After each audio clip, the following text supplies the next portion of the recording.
ইনশাআল্লাহ 2024-এর জুলাই আগস্টের গণবিপ্লবের পর আমরা হাতে হাত রেখেছি।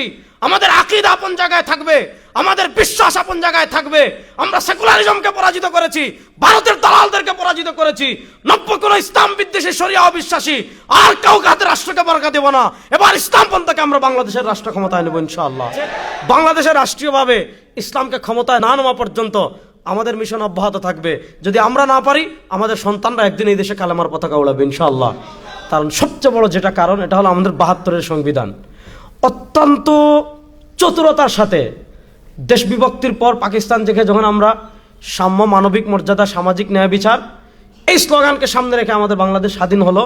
কিন্তু এরপরই এই ভারতে বসে আমাদের যে সংবিধান লেখা হয়েছে 72-এর সংবিধান, সেই সংবিধানে কাঠামোগত ইসলাম বিদ্বেষ ঢুকিয়ে সেখানে ধর্মনিরপেক্ষতা, বাঙালি জাতীয়তাবাদ, সমাজতন্ত্র এবং গণতন্ত্রকে প্রবেশ করিয়ে আমাদের বাংলাদেশে রাজনৈতিক ইসলামপন্থাকে দুর্বল করে এই ইসলামপন্থাকে বাংলাদেশে রাজনৈতিকভাবে শক্তির জায়গায় না নিয়ে আমাদের ইসলামপন্থাকে তারা ওই যে ধর্মনিরপেক্ষরা যেভাবে বলে সেকুলারিজমরা শুধু মাদ্রাসায় রাখেন, শুধু মসজিদে রাখেন, শুধু খানকায় রাখেন, এই 72-এর সংবিধান দিয়ে আমাদের দেশে ইসলামপন্থাকে রাজনৈতিক জায়গা থেকে দুর্বল করে দেওয়া হয়েছিল।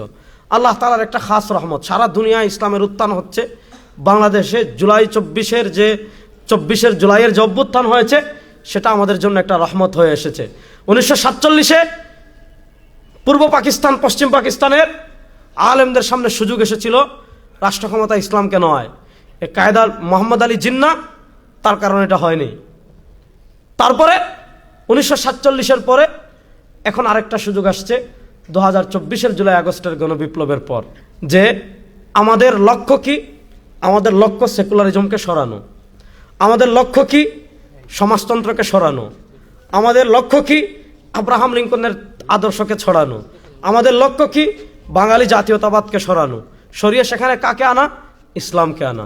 এখন ইসলামকে যদি আপনি আনতে চান, তাহলে আপনি যখন ইসলামের বিপরীত কোনো আদর্শের সাথে লড়াই করবেন, ইসলামের বিপরীত কোনো শক্তির সাথে লড়াই করবেন, তখন যারা তাওহীদ এবং রিসালাতে বিশ্বাসী তারা যার যার মাসলাক, যার যার আকীদা, যার যার বিশ্বাস আপন জায়গায় রেখে অন্তত রাষ্ট্রীয়ভাবে দিন প্রতিষ্ঠা করার এই সংগ্রামে আমরা সবাই মিলে কাজ করব।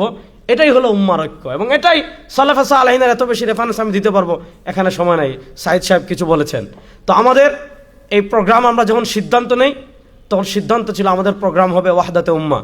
তারপর আমাদের শেখ মুতাকাল্লিমে ইসলাম আল্লামা ইলিয়াস গুম্মান হাফিজাল্লাহর সাথে আমি মাশওয়ারা করলাম।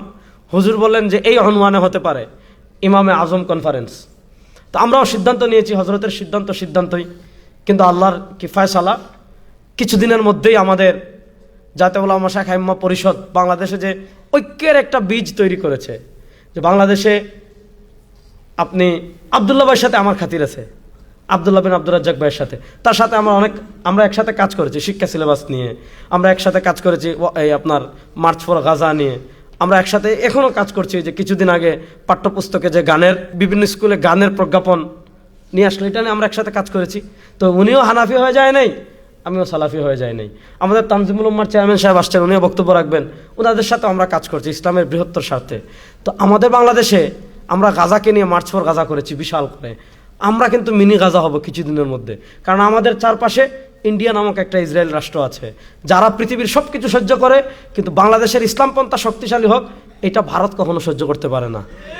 এজন্য তারা চায় নানা ছলে বলে কলে কৌশলে বাংলাদেশে ইসলামপন্থাকে দুর্বল করে রাখবে।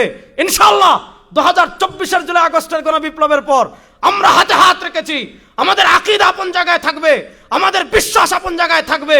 আমরা সেকুলারিজমকে পরাজিত করেছি, ভারতের দালালদেরকে পরাজিত করেছি, নব্য কোন ইসলাম বিদ্বেষী শরিয়া অবিশ্বাসী আর কাউকে হাতে রাষ্ট্রকে বরকা দেব না। এবার ইসলামপন্থাকে আমরা বাংলাদেশের রাষ্ট্র ক্ষমতায় নেব ইনশাআল্লাহ। তো আমাদের আল্লামা নুরুল হুদা ফয়েজী রাহিমাহুল্লাহ তিনি ইন্তেকাল করলেন। এই ঐক্যের বীজ জাতীয় উলামা শাখা ইম্মা পরিষদ 2023 সালের হুরমতে আকসা কনফারেন্স থেকে শুরু করেছে, আজ পর্যন্ত অব্যাহত আছে। বাংলাদেশে রাষ্ট্রীয়ভাবে ইসলামকে ক্ষমতায় না নেওয়া পর্যন্ত আমাদের মিশন অব্যাহত থাকবে। যদি আমরা না পারি, আমাদের সন্তানরা একদিন এই দেশে কালেমার পতাকা উড়াবে ইনশাআল্লাহ।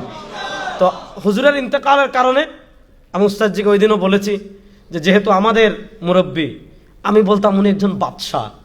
আল্লামা নুরুল হুদা ফয়জুর রহমান, তার কথা, তার হাঁটা, তার বসা, তার খাওয়া, তার চালচলন, মনে হতো তিনি রাজপুত্র, কোনো বিশাল সাম্রাজ্যের বাদশার একজন ছেলে। এরকম একজন মহান উম্মা প্রেমিক আলেমকে আমরা হারিয়েছি। এই ক্ষতিপূরণ জাতীয় উলামা শাখা ইম্মা পরিষদের হবে না। আমরা দোয়া করি আল্লাহ তার কবরকে জান্নাতুল ফিরদাউসের টুকরা বানিয়ে দিন।